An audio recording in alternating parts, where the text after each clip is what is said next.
Welcome. We are visiting the values of the Constitution of India.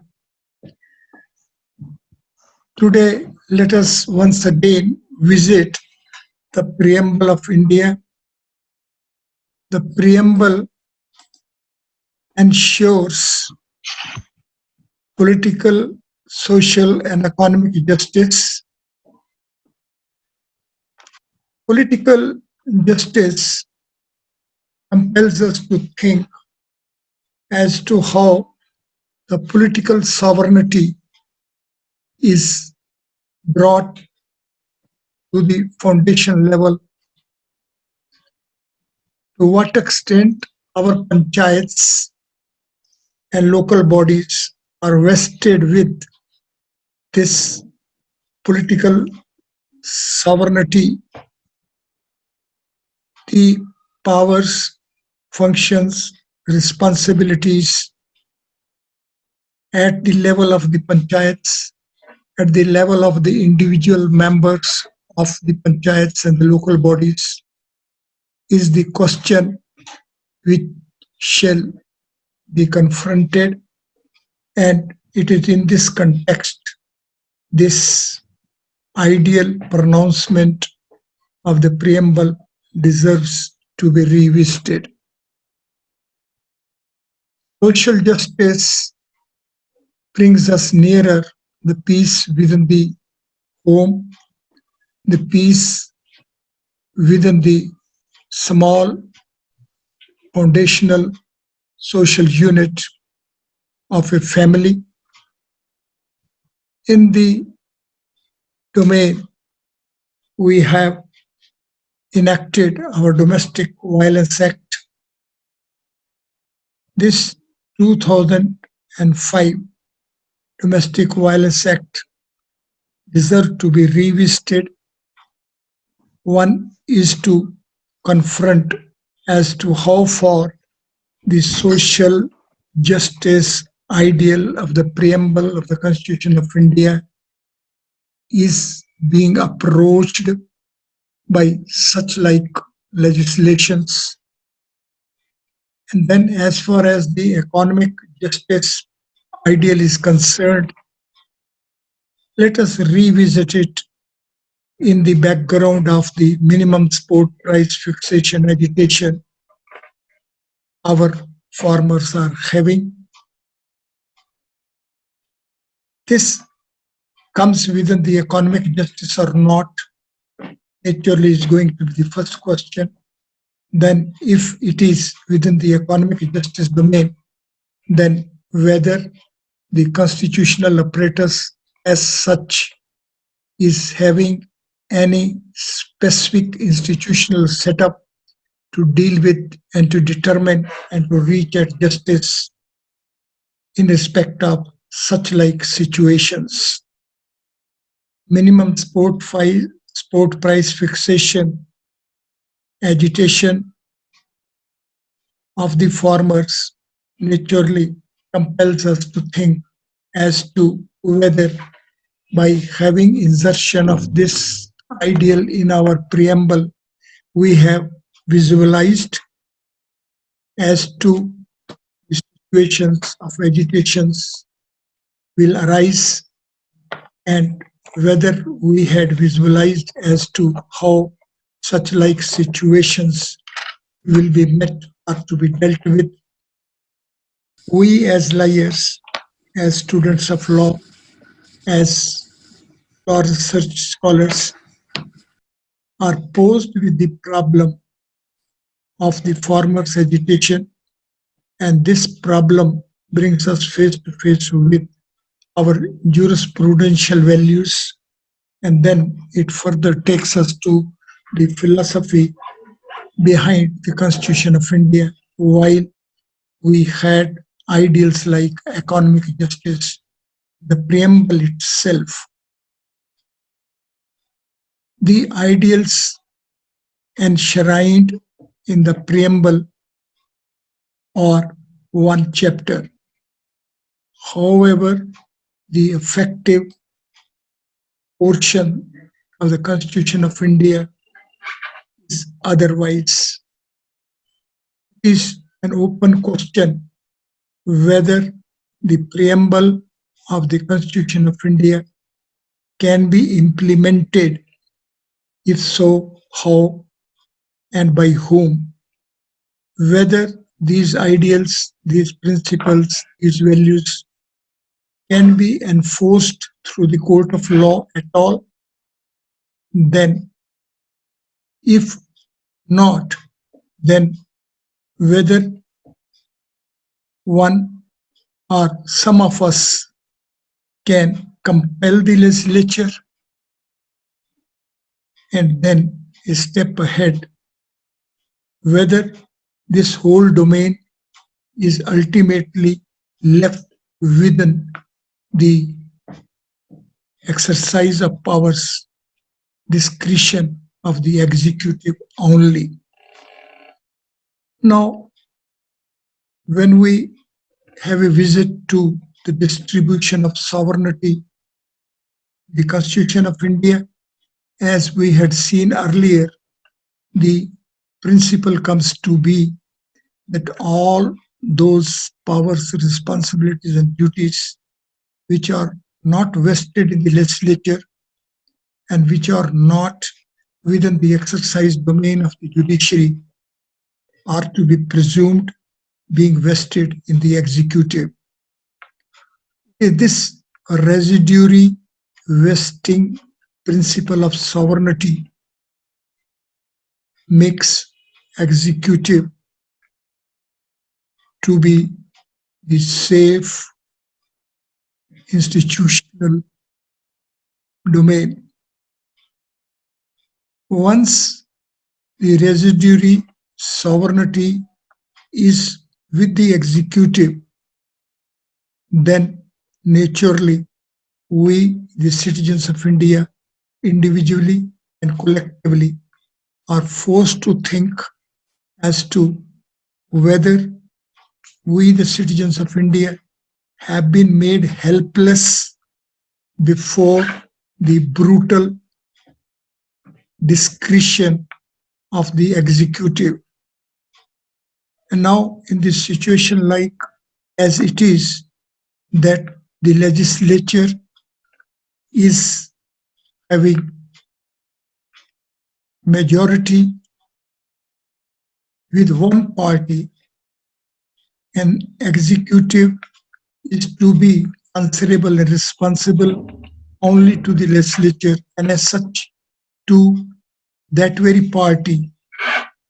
So the whole discretion, the whole intelligence, whole sincerity, whole faithfulness as such is to flow from the executive. And the executive apparatus of our constitution as it is, that it ultimately takes us to the prime minister. This being so, the whole logic brings us face to face with as to how much the constitutional functional values are ultimately linked up with a single individual, the prime minister. The intentions of the prime minister on one side, the capabilities and potentialities in the term of intelligence, etc., of the prime minister on the other side, and the intentions of that individual on the other side. The central question is whether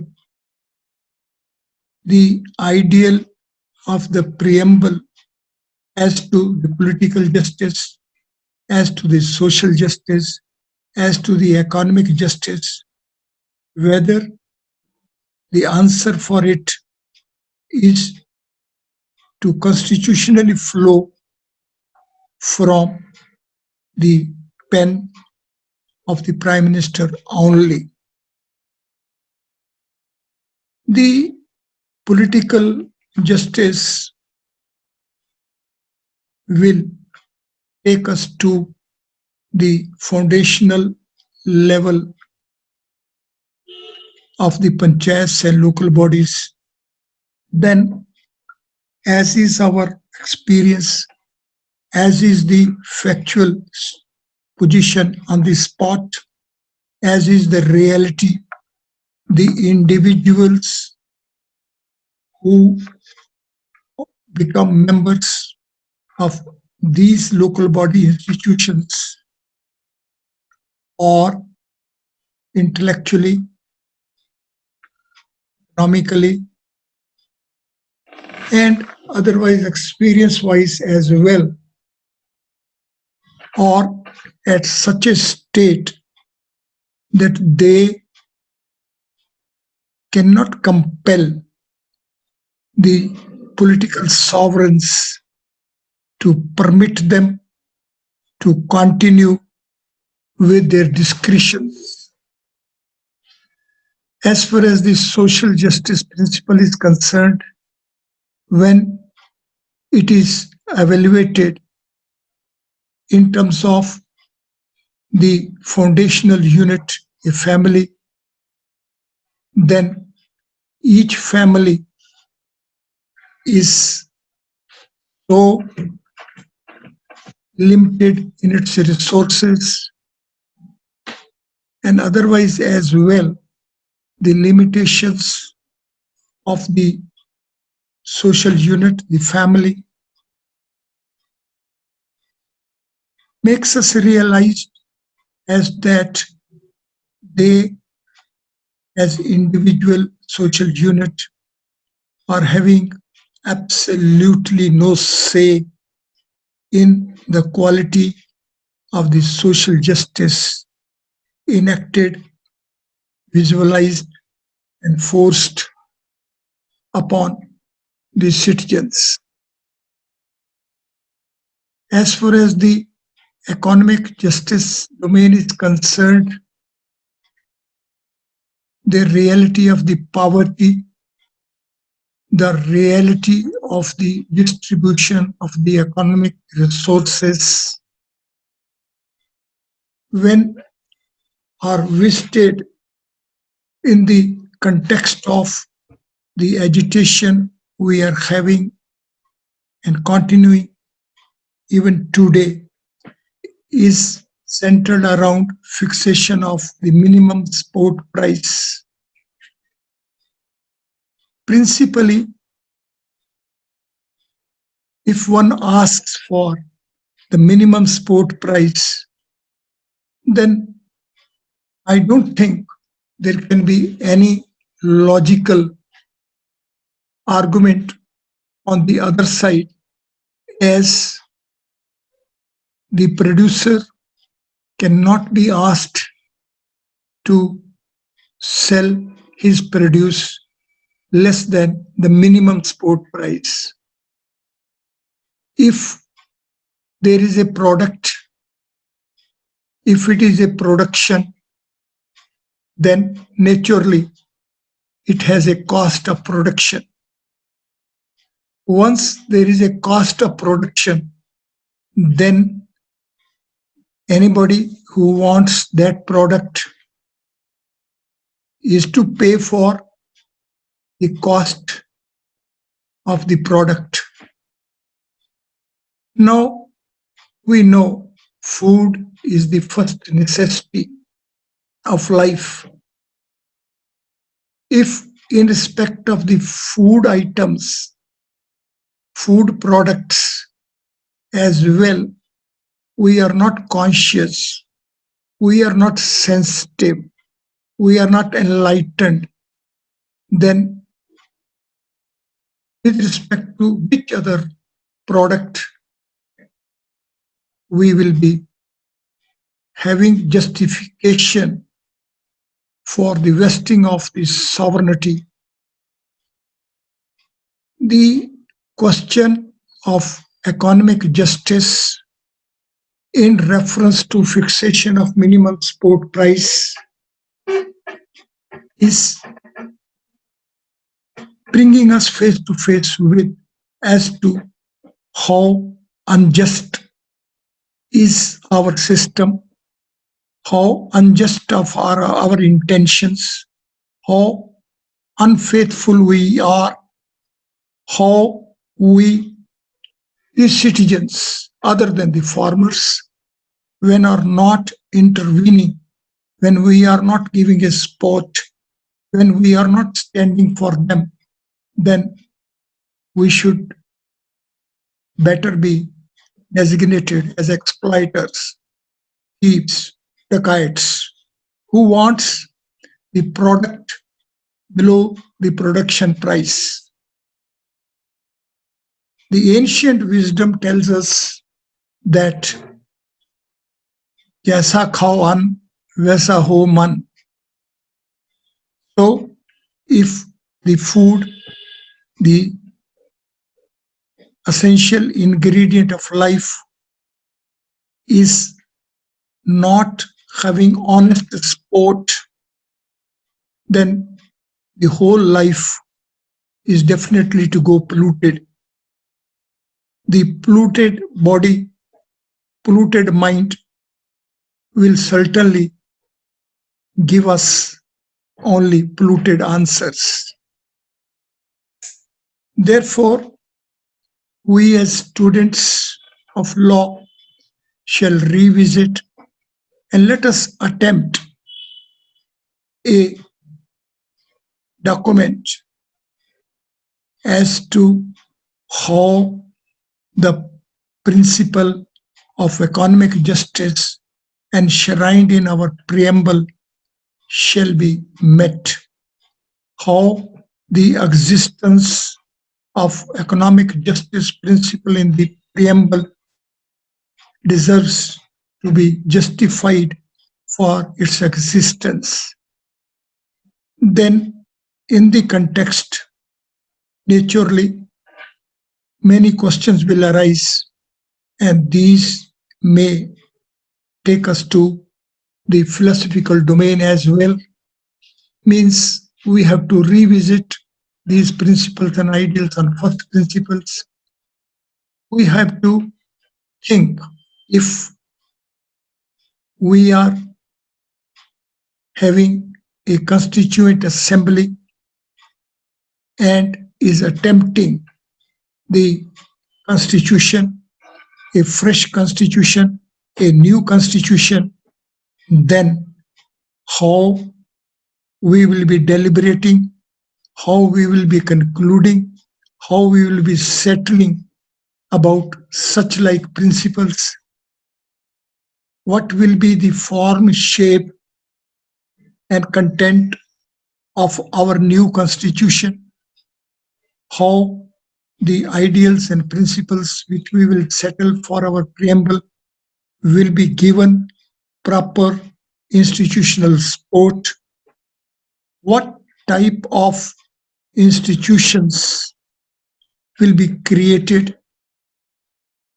whether we can have a fresh distribution of sovereignty, whether we have to reshape, re-regulate, re-supervise, and re-demarcate the functional apparatus of the executive domain, whether the executive domain can be permitted to continue as it is continuing.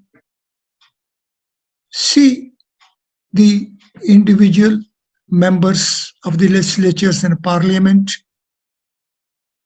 what precisely are the duties performed by them, what precisely duties are expected from them, what precisely are their constitutional responsibilities. Once a member of the legislature is not a part of the cabinet, so once the member is not an authority of the executive, then it will principally take us to that he is only to contribute in having a proper legislative enactments.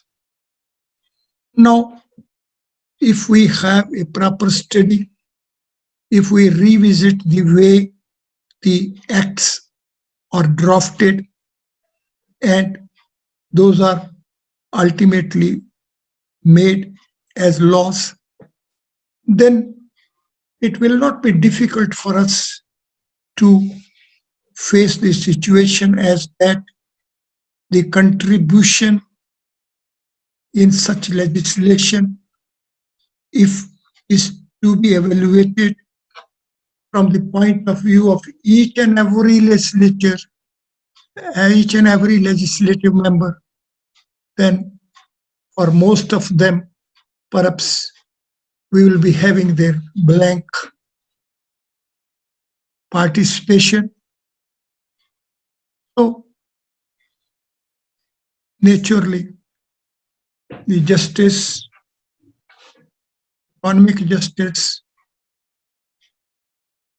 in the context of minimum support price fixation, has brought us face to face with a very large number of questions. Theoretically, academically, there are a very large number of questions.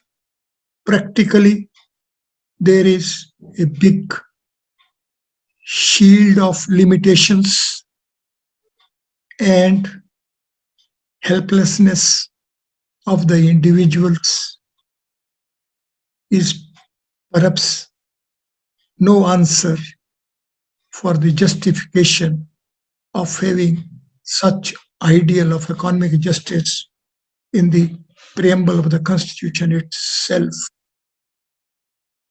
Likewise,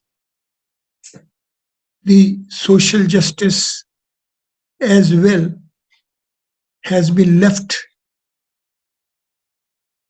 to the individuals themselves, state machinery, the functional constitutionality, as far as the sovereignty is concerned, is absolutely ignorant, absolutely unconcerned with this aspect.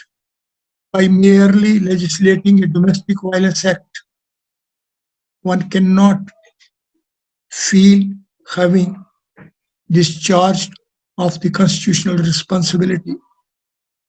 And as far as the political justice is concerned, if we gauge it, if we evaluate it in the context of law literacy, then we can realize how our system has absolutely failed in respect of this domain as well.